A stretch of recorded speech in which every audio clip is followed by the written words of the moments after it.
అధ్యక్ష గౌరవ సభ్యులు చెప్పినట్లు 2016లో ఆనాటి ప్రభుత్వం ప్రైవేట్ యూనివర్సిటీస్ ఎస్టాబ్లిష్మెంట్ కోసం ప్రత్యేక చట్టం తీసుకొస్తాం జరిగింది అధ్యక్ష.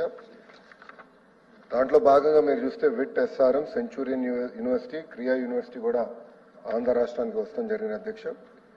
విట్ ఎస్ఆర్ఎం ఇక్కడ అమరావతిలో వస్తే, సెంచూరియన్ యూనివర్సిటీ ఏకంగా ఉత్తరాంధ్ర విజయనగరంలో వచ్చింది, క్రియా యూనివర్సిటీ నెల్లూరు జిల్లాలో వస్తాం జరిగింది. అంటే అభివృద్ధి వికేంద్రీకరణకి ఆనాడు కూడా మేము కట్టుబడి ఉన్నాం, చేసి చూపించే విధంగా ఇది ఒక ఉదాహరణ అధ్యక్ష.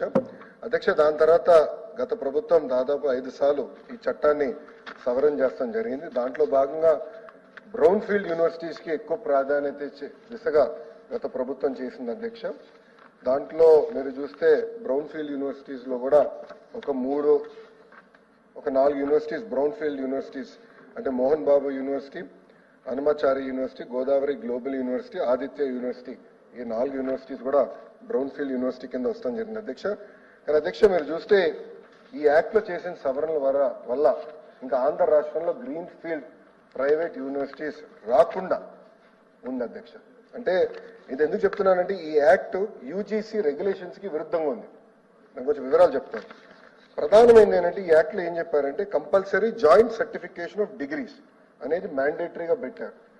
సో దాంతో ఏమవుతుందంటే అధ్యక్ష, minimum 30% of the course foreign universities తో టైప్ అయిన యూనివర్సిటీలో 30% అక్కడికి వెళ్ళి చదవాలని ఉంది అధ్యక్ష. కానీ యూజీసీ ఏం చెప్తుందంటే ఒకవేళ ఒప్పందం చేయాలంటే కంపల్సరీగా నాక్ అక్రెడిటేషన్ ఉండాలి ఆ ఇన్స్టిట్యూషన్స్ కి. మినిమం 2 గ్రాడ్యుయేటింగ్ బ్యాచెస్ అన్నా లేదా 6 సంవత్సరాలు ఆఫ్ ఎగ్జిస్టెన్స్ ఉండాలి. అదే విధంగా కనీసం 1000+ పబ్లికేషన్స్ చేసి ఉండాలి.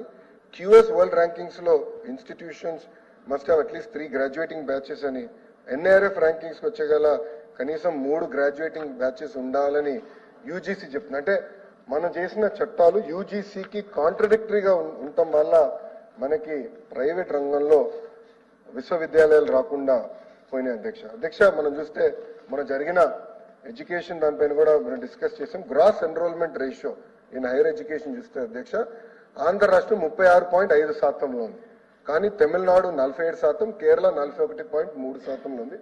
ఇదొక ఫోకస్డ్ గా పెట్టుకుని మేము ముందలు తీసుకెళ్లిన లక్ష్యంతో చేస్తున్నామని ఆనాడు చాలా స్పష్టంగా ఎడ్యుకేషన్ రిఫార్మ్స్ కూడా నేను చెప్తాం జరిగింది అధ్యక్ష. ఇక్కడ చాలా గౌరవ సభ్యులు అడిగారు, 35% సీట్లు ఏదైతే ఉందో అది క్లియర్ గా ఎప్సెట్ ద్వారా అది ఫిల్ అవుతాం జరుగుతుంది. మిగతా 65% సీట్లు విద్యార్థులందరూ వాళ్ళ మెరిట్ ప్రకారం అంటే లోకల్ గా వాళ్ళు పెట్టుకున్న ఏదైతే ఎగ్జామ్స్ ఉందో దాని ప్రకారం ఫిల్ చేస్తాం జరుగుతుంది అధ్యక్ష. అంతేకాకుండా గౌరవ సభ్యులు ఇంకొక 2 ప్రశ్నలు అడిగారు అధ్యక్ష.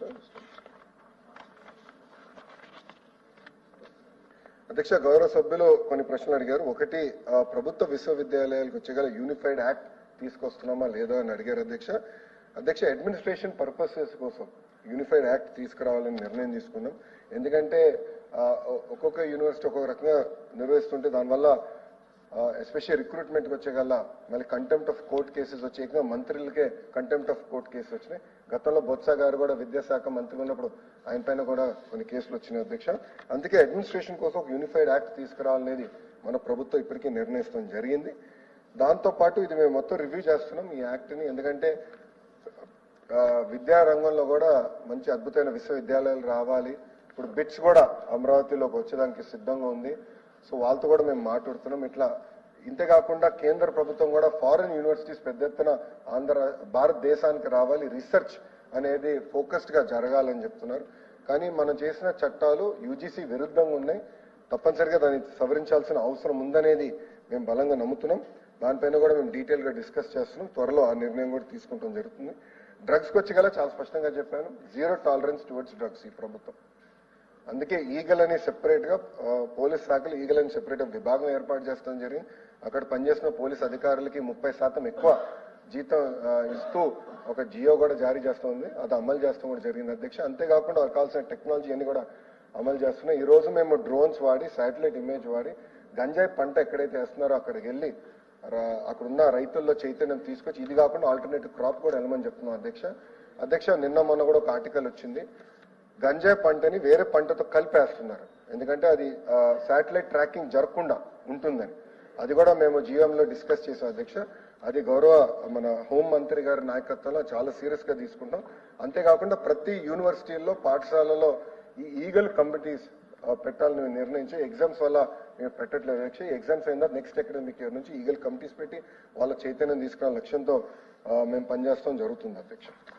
ప్రధానంగా గవర్నెన్స్కి వచ్చేగల global institute of good governance కిగ్ అనేది మేము దానికి ప్రతిపాదన మన క్యాబినెట్లో చేశామండి. అది సబ్ కమిటీ నన్ని నారాయణ సార్ని అదేవిధంగా కేశవన్ని కూడా ముగ్గురు కలిసి గౌరవం క్యాబినెట్ మాకు బాధ్యత పెట్టారు. ఆల్రెడీ ఆ రీసెర్చ్ పేపర్ కూడా నేను తయారు చేశాను. అంటే టోనీ బ్లేర్ ఇన్స్టిట్యూట్తో కలిసి ఎట్లా world class training institute in good governance ఎట్లా చేయాలో దానిపైన ఆల్రెడీ మేము ప్రతిపాదనలు ఉన్నాయి. అది త్వరలో లాంచ్ చేయబోతున్నాం. అంతేకాకుండా మీరు అన్నట్టు రీసెర్చ్ అనేది చాలా చాలా అవసరం అధ్యక్ష. దానికి మన ఎడ్యుకేషన్లో సంస్కరణల పైన డిబేట్లో నేను చెప్పాను, ఇతర రాష్ట్రాలతో పోల్చితే మన పిహెచ్డి విద్యార్థులు కూడా చాలా తక్కువ ఉన్నారు. అంటే తమిళనాడుతో పోల్చితే చాలా తక్కువ ఉన్నారు. అక్కడ మనకన్నా 4 రెట్లు ఎక్కువ ఉన్నారు. దానికి ఒక కారణం PG fee reimbursement. I'm not saying 100% అదే ఒక కారణం అయ్యొచ్చు. అంతేకాకుండా మిగతాని కూడా మేము స్టడీ చేసి పిహెచ్డికి వెళ్ళాలి, అది ఒక భాగం. రెండోది డీపర్ లెర్నింగ్. ఇప్పుడు ఏఐ అనేది వాస్తవంగా చూస్తే టెక్నాలజీ వచ్చేసింది. ఇప్పుడు నెక్స్ట్ వచ్చేది హ్యూమనాయిడ్స్, డీప్ టెక్. దానికోసం గౌరవ ముఖ్యమంత్రి గారి నాయకత్వంలో ఐఐటి మెడ్రాస్, టోక్యో యూనివర్సిటీ, అదేవిధంగా టీసీఎస్, టాటా గ్రూప్ అండి, ఎల్ఎన్టీ అందరితో కలిసి అమరావతిలో ఒక డీప్ టెక్ ఇన్స్టిట్యూషన్ అవసరమని చాలా స్పష్టంగా చెప్పారు.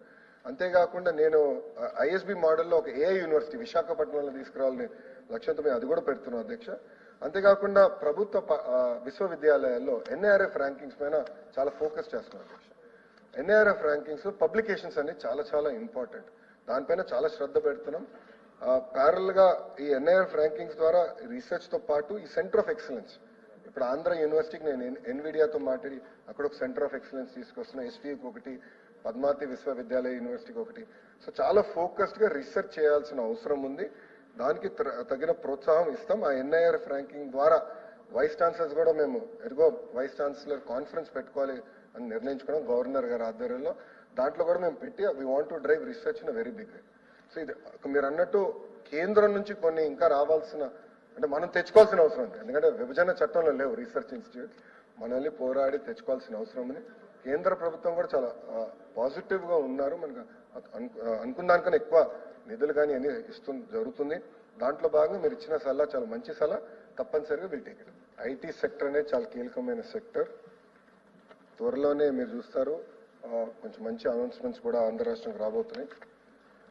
గతంలో జరిగిన అలాట్మెంట్స్ మనంగానే చూస్తే ఈ కంపెనీస్ అన్ని కూడా majority of them or IT companies. మనం కూడా ఆలోచించేది ఏంటంటే పెద్ద ఎత్తున ఐటీ కంపెనీస్ ని ప్రోత్సహించాలి. వాళ్ళకి అనవసరమైన నిబంధనలు పెడితే వాళ్ళు ఇబ్బంది పడతారు. ఇప్పటికే అసలు ఐటీ సెక్టర్ లేదు, సెక్టర్ రాకుండా ముందరనే రెగ్యులేషన్ చేస్తే ఇబ్బంది పడతారనే ఆలోచనతో we are not here to enforce any regulation. వాళ్ళు మనం యాక్చువల్లీ ప్రోత్సహించాలి. అది నంబర్ 1. నంబర్ 2, మీరు అన్నట్టు కొన్ని కంపెనీస్ వచ్చేగల ఇంకోటి డిఫరెంట్ టైప్స్ ఆఫ్ కంపెనీస్ ఉంటాయి. ఒకటి అవుట్ సోర్సింగ్ కంపెనీస్, అంటే అవుట్ సోర్సింగ్ చేసే companies, BPOs, business process out sourcing చేసే కంపెనీస్, అది ఒక రకంగా మేము ట్రీట్ చేస్తున్నాం. రెండోది జీసీసీస్, గ్లోబల్ కేపబిలిటీ సెంటర్స్.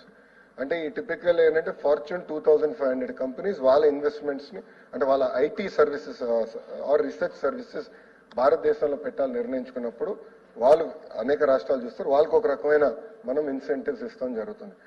మూడోది వచ్చేగల భారతదేశంలో ఉన్న కంపెనీలు, అంటే పెద్ద పెద్ద కంపెనీలు, టీసీఎస్ అయి ఉండొచ్చు, కాండ్యూట్ అయి ఉండొచ్చు, విప్రో, ఇన్ఫోసిస్, డెలాయిట్, ఇలాంటి సంస్థలకి వచ్చేగల వాళ్ళకి ఒక రకమైన కేటాయింపులు చేస్తున్నాం. ఇంకో పక్కనకి వచ్చేగల డెవలపర్స్ ఉన్నారు. సో ఈరోజు మీరు హైదరాబాద్ లో చూస్తే ఇప్పుడు సాలాపూర్ సత్వా కానివ్వండి, రాజ్ పుష్ప కానివ్వండి, అనేక మంది డెవలపర్స్ ఉంటారు. ఆ డెవలపర్స్ అందరూ చాలా స్పష్టంగా వాళ్ళు ఏమంటారంటే మాకు భూములు ఇవ్వండి ఆర్ జాయింట్ వెంచర్కి రండి, మేము ఇంత స్క్వేర్ ఫుటేజ్ కంపల్సరీగా మేము ఐటీకే వాడతాము. ఏమైనా కామన్ ఏరియాస్ ఏదైతే కమర్షియల్ అలాట్మెంట్ చేసినప్పుడు కామన్ ఏరియాస్ ఉంటాయి, దాంట్లోనే కమర్షియల్ యాక్టివిటీస్ చేసేదానికి అవకాశం ఉంటుంది. సో అట్లా ఒక్కొక్క దానికి ఒక్కొక్క ఫోకస్ గా మేము తీసుకుంటున్నాం. టాప్ 100 డెవలపర్స్ ఇండియాతో మాట్లాడుతున్నాం, టాప్ 100 ఐటీ కంపెనీస్తో మాట్లాడుతున్నాం, టాప్ 100 బీపీఓ కంపెనీస్తో మాట్లాడుతున్నాం, ఫార్చ్యూన్ 2500 కంపెనీస్తో వాళ్ళు జీసీసీ తీసుకొచ్చేదానికి మాట్లాడుతున్నాం. అంతేకాకుండా జీసీసీకి వచ్చేగల అధ్యక్ష డైరెక్ట్గా కంపెనీస్ కూడా డెవలప్ చేయడం.